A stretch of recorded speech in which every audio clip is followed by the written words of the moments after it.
Welcome to the news at 11, everyone. I'm Rick Ritter.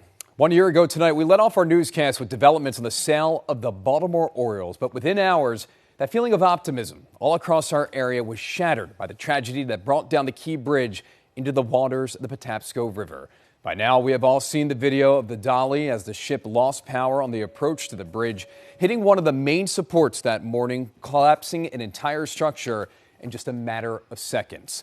Now, in the hours that followed from there, we had learned that the disaster cost 6 men their lives. It was a crew of construction workers on that bridge at the time, filling potholes overnight so the thousands of commuters who use that bridge would get to work safely. The impacts of the disaster, no denying it, spread far and wide, closing the Port of Baltimore for weeks while crews worked to remove that debris and the ship from the channel. It took a lot of time. Governor Wes Moore says our area still faces a long road yet before that recovery is completed.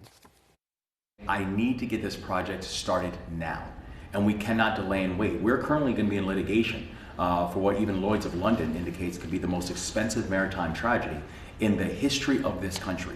So the American people are going to be more than made whole once these reckless operators are held to account for the tragedy that is solely their responsibility for. And you can hear more from the governor and the stories of others from that day. Our Key Bridge 1 year later special that airs tomorrow, 7 o'clock, right here on WJZ and streaming on CBS News Baltimore. We will be remembering the victims, honoring the first responders, and looking toward the future and rebuilding. After blasting the state of Maryland for not conducting safety assessments on the Key or Bay Bridge, WJZ has learned tonight the Maryland Transportation Authority did sign a contract to have that study. And the MDTA says a contract was signed last April with the company Moffitt & Nichol to conduct it, but the company did not provide an update on its risk evaluation. So because of this, the MDTA unable to provide an updated study to the NTSB in October.